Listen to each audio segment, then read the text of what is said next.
Hey YouTube, what is up? JR Flores here once again with another video review of the Samsung Galaxy S2 Epic 4G Touch on FreedomPop.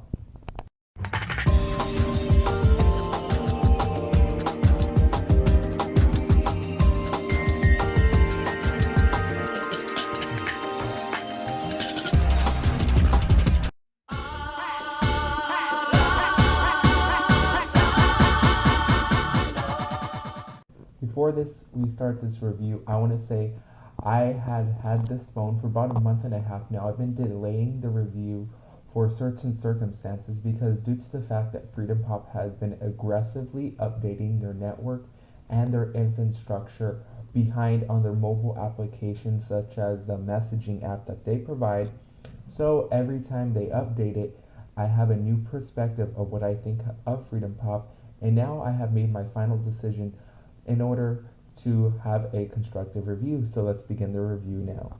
So let's go over the phone features. As you can see here, the phone is a 4.5-inch HD display, and it's an AMOLED display by Samsung. And what an AMOLED display is, it provides better color differentiation throughout the phone than it does through other phones, and it does that by eliminating the black pixels on the phone. So it essentially turns off the black pixels on the display in order to have a crisper and sharper image. And as you can see here, it offers capacitive buttons here, and it offers one of the latest iterations of Jelly Bean, which is 4.1.2. On the back of the phone, it features here an 8 megapixel 1080p HD camcorder and camera that has autofocus and a nice little flash as well here. On the sides of the phone features two volume buttons, and right here I have a case. Actually, it's a TPU case on it, so you won't actually see it, but as you can see here, you offer a power button here, and on top of the phone it features a 3.5 millimeter jack display for your earphones, and on the bottom it features a micro USB cord adapter to charge your phone.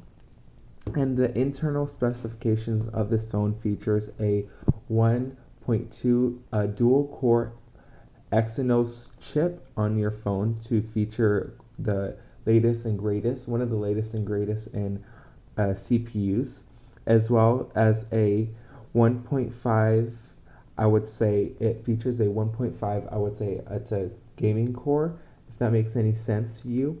And it features 1 gigabyte of RAM, as well as 16 gigabytes of internal storage, which provides you great perception of allowing to download games, music, and apps. Another thing I do like about this phone is that it is very capable of handling certain apps that other phones don't essentially provide the best performance in. So it provides best performance in apps such as Netflix, YouTube, a bunch of intensive games such as that require a lot of GPU rendering processes, such as would be like Subway Surfers, Flappy Bird, just to get the smooth experience. It does handle those games well. On another note, this phone does offer 3G and 4G WiMAX connectivity, as well on the Sprint's 4G WiMAX network, and I have been getting consistent speeds for the most part in my area. As you can see here, I'm going to load some apps that the speed test.net app that shows you my results that I get on my phone. And as you can see here, yesterday I tested my network the other day, and as you can see here, I get 6.1 megabits down and 0.7 up, which isn't the greatest upload, but a really great download. So I can get a constant, then better internet service wherever 4G WiMAX is around. Now let's get back to the main feature of this phone, of FreedomPop. And if you don't know what FreedomPop is, they offer free voice over IP texting, calling, and data through Sprint's network. And they provide you 500 megabytes of calling, 200 megabytes of 500 megabytes of data, 200 megabytes of calling, and 500 text messages. And from there, you're able to upgrade your plan for a small charge to get unlimited calling and text or more data. The plan that I have now is the 1 gigabyte plan. So for $10, I get 1 gigabytes, and for another price on top of that, for $2.99, I get unlimited calls and texts through the FreedomPop messaging app. And as you can see here, right here is my FreedomPop text messaging app. So I simply click this to initiate the FreedomPop messaging. And as you can see here, it would show me my FreedomPop phone is available. Right underneath my thumb, it shows you the FreedomPop phone number associated with your FreedomPop account. And as you can see here, this is a messaging portal application, as you can see here, and able to send simple text messages to my friends or whoever it may be. And as you can see here, it pops up the phone number and everything as well. So let me go back here and show you what it is to have a FreedomPop phone. And the calling quality on the phone varies on the type of network that you're on. The best possible way to make a phone call is to be on a Wi-Fi capable network. So what that means is wherever you have Wi-Fi, you have a better chance of having a phone call go through. Most of the time, all the calls go through, but it depends on the quality and the sound of it, the phone, on what type of network you are. So in better terms, if you're on 3G and 4G, your 3G network might not able to sound as great as you would be on the 4G, but if you were on the Wi-Fi network, your phone call would sound much better improved on the Wi-Fi network than it is on the 4G. But let's make a test phone call here. So I'm just going to call my work phone number. Just let me load this here. And you get to hear a sample of what it does to sound like on the FreedomPop phone. So let me just put speakerphone, as you can see here. And this is on the Wi-Fi network. Your call will be answered in the order in which it was received. We apologize for the delay. Thank you for your patience.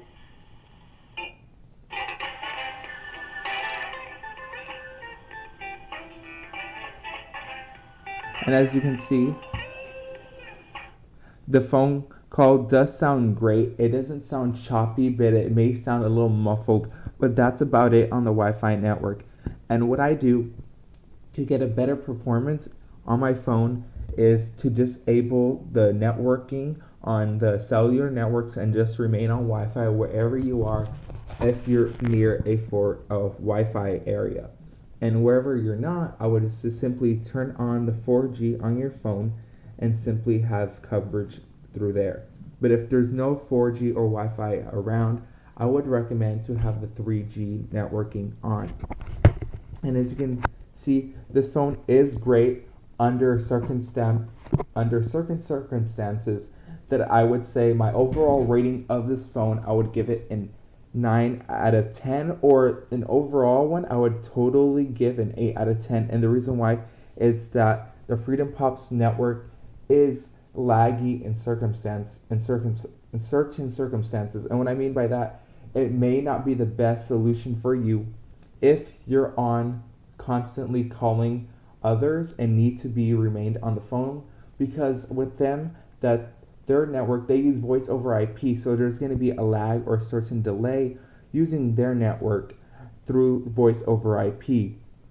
So if you ever made a Skype call, when you video chat someone, the audio is delayed by a couple seconds. That's what you're going to get with FreedomPop.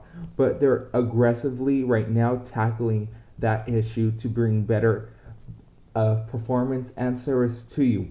And when I first had this phone with FreedomPop, I could tell you that the phone was horrible in making calls. I could not make a call out of life out of me for whatever reason, and sending text messages was a pain because it wouldn't go through. But now it's much improved. As you can see here, I'm able to send text messages with no issue. They have issued several updates on this phone to provide you with the best performance. So I'm seeing that's a great beneficiary factor of having FreedomPop. They send you constant updates on their service to have an overall great plan and everything that they need to improve, which is great. On another note, a side note, what you're going to, I would say, if this phone is good for you, it does retail from certain prices on who you get it from. If you bring your own phone from Sprint, you can use the Epic 4G Touch Samsung Galaxy S2 on FreedomPop, or you could purchase their phone, which comes preloaded with a FreedomPop messaging application, voicemail, visual voicemail, and my account. And let me let you know, on the visual voicemail application, I did have this feature when I first had the phone as a trial, and I can tell you that the voicemail app is great in providing you your voicemails. In some circumstances, I noticed when you're on 3G, your voicemails may not go through, but wherever there's 4G or Wi-Fi, I know that your voicemails will go through and play. Now I'm guessing that's an issue on their end on handling how to download the voicemail onto your phone, but I believe they have issued an update recently that's supposed to fix those issues so it won't happen as often. So another side note, would I recommend FreedomPop to anyone? No. Would I recommend it to kids and teens or young people, to adults that don't make heavy amounts of calls? Yes. And the reason why is that they provide you great service, great speeds wherever you are in a Sprint retail location for a great price. So myself, I don't make calls myself all the time, but I do make a lot of text and I do use a lot of data. So that's why I use and I pay for the unlimited data, and it does bring unlimited calling. It's nice to know that I have unlimited calling, but I only use 60 to 100 minutes at most a month to make a phone call. So I would recommend it to teens as myself, or as other users, or kids who just want to get a simple phone and you don't want to worry about overages or other things like that. It is great. Another thing, as you can see here, let me go on my data and show you how much data I use. And as you can see here, I used a total around 13.334 gigabytes within just 1 month. So that's just on my Wi-Fi usage, but normally on FreedomPop on my data usage comes out to 2 to 3 gigabytes at most, and I pay for that extra data allowance. So it's nice to know that I won't get charged for going over, and if I do, it's very little. So this overall phone is great, and it is great or better than the HTC Evo 4G. I had the HTC Evo 4G. Yeah, it was a great phone. It was launched in 2010. It didn't have the best specifications back then. It was considered a high-end phone, but now it's considered a low-entry phone. And the thing about FreedomPop, I noticed that the phone does not handle certain things well on the Evo 4G, and the Galaxy S2 fixes those issues all around for a great price and a solution. So I would recommend this phone, and I tell you guys, please get it, and I would have an in-depth review on how to use the FreedomPop app in my next video, and a comparison between the HTC Evo 4G and the Galaxy S2 Epic 4G Touch. Once again, I'm JR Flores. Thank you for watching, and see you in my next video.